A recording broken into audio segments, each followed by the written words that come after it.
अस्सलाम वालेकुम, कैसे हैं आप लोग। पाकिस्तान में एक वीडियो कल से जो कि यूट्यूबर डक्की उसकी बड़ी वायरल हो रही है, 8-10 मिलियन पे चली गई है। पूरी दुनिया में उस वीडियो को सुना जा रहा है।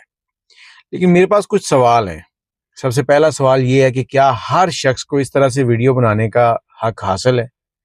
आज अगर मुझे कोई या किसी को भी कोई थाने ले जाए, थाने की एफआईआर हो जाए, उसके बाद जब वो बाहर निकलता है ना, कोई ऐसा सीरियस केस हो, तो उसको सख्ती से मना कर दिया जाता है कि किसी के बारे में कोई भी बयानात नहीं देने। तो डक्की साहब तो एक इदारे के खिलाफ पूरी की पूरी वीडियो बना डाली है। और उसमें जो बिग ब्रदर है, वो जो 90 दिन 100 दिन ये अंदर चक्की पीसता रहा है, चक्की वाली जेल में, तो वो बिग ब्रदर कहाँ था 90 दिन? क्या वो सिर्फ तमाशा देख रहा था, या बिग ब्रदर सिर्फ इसको प्लान दे रहा था कि एक तरतीब दी जा रही थी? डक्की ने आज किसके कहने पे वीडियो बनाई और किसके लिए बनाई? डक्की तो पाकिस्तान के इदारों को बदनाम कर रहा है।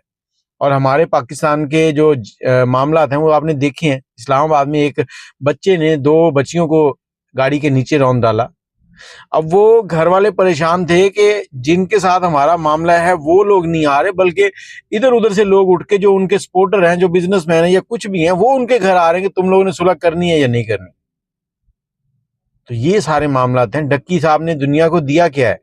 सरफराज चौधरी साहब की ये थोड़ी-सी बात सुन लेना ज़रा आप। रोस्ट करेंगे लोगों को।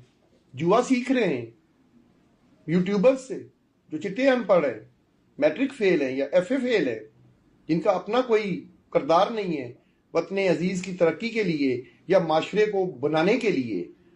ये बात आपने सुन ली उनकी, कि एक मिडिल पास लड़का जो आके आपको सिर्फ ये दिखाता है कि अरूप तुमने टॉयलेट चलाना है, ये बटन दबाना है, ये नीचे से फुहारा आ जाएगा, तुमने ये मुस्लिम शावर ऐसे इस्तेमाल करना है, तुम्हारे बाल गीले हैं, रात बेड में हमने ये किया, हमने वो किया। तो दुनिया को दिखा क्या रहा था ये? आप बताएं ना।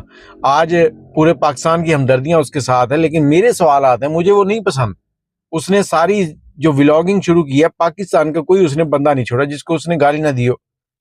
उसका व्लॉग शुरू ही गाली से होता था। आज वो कहते हैं कि ये मजलूम हो गया। जो कुछ वो करता रहा वो क्या ठीक था?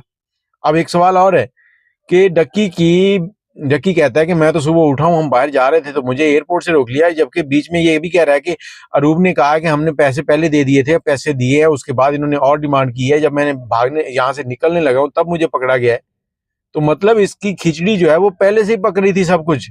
इसको पता था कि मेरे ऊपर शिकंजा टाइट कर रहे हैं। तो ये मुल्क से निकलना चाह रहा था, नाम इसका पहले ही ईसीएल में था और ये फंस गया वहां पर।